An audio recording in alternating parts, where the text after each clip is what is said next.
Hey friends, welcome back to my channel. I am CA Kriti. 2022 is about to end and a fresh new year is about to begin.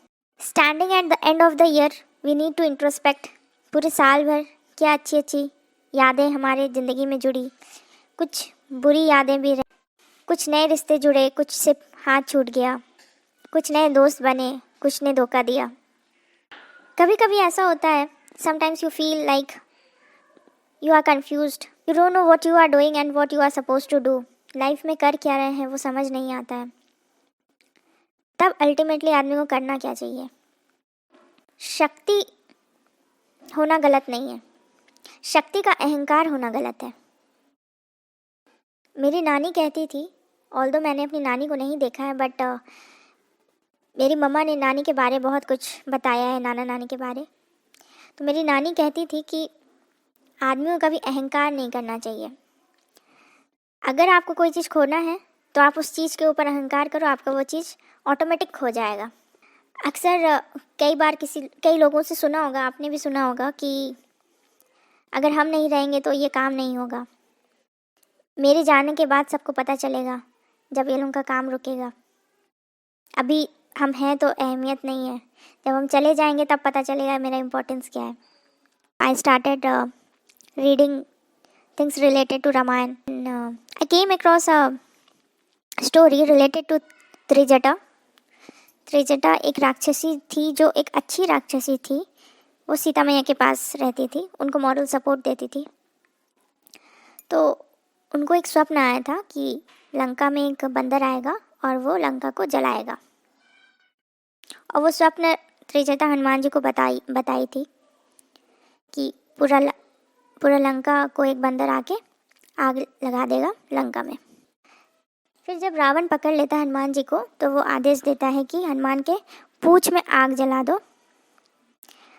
Ravan आदेश देता है ताकि वो बंदर जल जाए, but instantly Hanuman ji क्या करते हैं, वो अपना जला हुआ पूंछ लेके पूरा लंका में आग लगा देते हैं. और फिर बाद में सोचते हैं कि त्रिजटा को वो स्वप्न क्यों आया था. हनुमान जी फिर बाद में विचार करते हैं आग बुझाने के बाद कि मेरा तो कोई विचार था नहीं लंका में आग लगाने का. ये ज़रूर श्री राम का ही प्लानिंग था कि वो नहीं चाहते थे कि मेरे थ्रू आग लगे, इसीलिए वो क्या किया, रावण के थ्रू वो आग लगवाए पूंछ में. ना पूंछ में आग लगता, लंका जलता. अंडरस्टूड. इसलिए आदमी को कभी ये नहीं सोचना चाहिए कि मेरे बदौलत ही सब कुछ चल रहा है. चलाने वाला कौन है? ईश्वर है, भगवान है. आप कुछ नहीं हो धरती पे. हम लोग सिर्फ एक कठपुतली है. सब चीज़ का प्लानिंग एंड प्लॉटिंग भगवान कर चुका है. इसलिए कभी आदमी को अहंकार ही नहीं करना चाहिए कि I am all in all. अगर हम नहीं तो कुछ नहीं होगा, सब काम चलेगा. Man, you are no one. You are everything, but you are nothing. जब तक आप हो तब तक आपके लिए क्या रोल है, किस टाइम पे आपको क्या करना है, सब गॉड हैज़ ऑलरेडी डिसाइडेड. जैसे कोई भी मूवी बनता है तो उसका स्क्रिप्ट ऑलरेडी लिखा रहता है. डायरेक्टर लिख देता है ना, हीरो को ये करना है, हीरोइन को वही ये करना है, and according to that script everybody acts. लेकिन real movie and real movie में डिफरेंस क्या होता है? रियल मूवी में स्क्रिप्ट पहले से लिखा होता है, रियल मूवी में भी लिखा होता है, बट अपने को दिखता नहीं है, पता नहीं होता है कल क्या होगा. इसलिए कभी भी जब आपको लगे कि हम क्या कर रहे हैं, क्यों कर रहे हैं, इतना कन्फ्यूज़न है, इतना माइंड दुखी है, तब आपको क्या करना चाहिए? आपको रुक जाना चाहिए, संभल जाना चाहिए. सब ईश्वर पे छोड़ दो. Leave everything and God. जो भी आपके प्रॉब्लम्स है उसको आप लिखो. लिखते लिखते लिखते लिखते आपको क्या होगा, आपका प्रॉब्लम जब वो क्लियर हो जाएगा, एक क्लियर पिक्चर मिल जाएगा.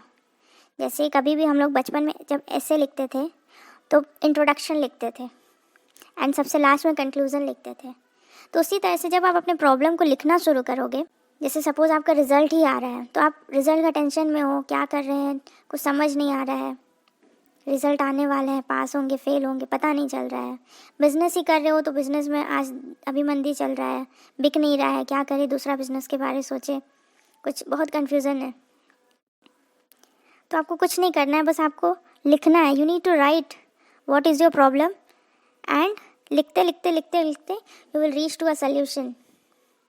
लिखने में इंटरेस्ट नहीं है, आप अपने प्रॉब्लम्स को रिकॉर्ड करो, कोई सुनने वाला नहीं है, अपने प्रॉब्लम्स को रिकॉर्ड करो, उस अपने प्रॉब्लम्स के बारे में बोलो, कोई सुनने वाला नहीं है, खुद को ही बोलो, and then at the end you will reach to a solution. And अगर बोलने में भी इंटरेस्ट नहीं है, लिखने में भी इंटरेस्ट नहीं है, देन द परफेक्ट मंत्र इज रीड बुक्स। चाणक्य ने कहा है ना, आपको खुद गलती करके सीखने की ज़रूरत नहीं है, आप दूसरे की गलती करके सीख लो। तो there are many authors, they have written their problem and how they overcome that. आप वो सारे बुक्स का सपोर्ट लो। इंडियन माइथोलॉजी में बहुत सारे बुक्स है, महाभारत है, रामायण है, एंटरप्रेन्योर्स है, जो भी ऑथर्स है जिनसे आपको इंस्पिरेशन लगा, जिनका स्टोरी आपको इंस्पायर कर रहा हो, उनका बुक्स पढ़िए और फिर अपने प्रॉब्लम का सल्यूशन ढूंढ लीजिए। No need to get depressed, no need to take stress, just relax and enjoy the time, enjoy the moment and leave everything on God। जब अपने बस के बाहर है तो फिर छोड़ दीजिए। तेरा राम जी करेंगे बेड़ा पार, उदासी मन काहे को करे, काहे को करे रे, काहे को करे। तेरा राम जी करेंगे बेड़ा पार, उदासी मन काहे को। So ending this on a very positive note. All the best for your results. Thank you so much.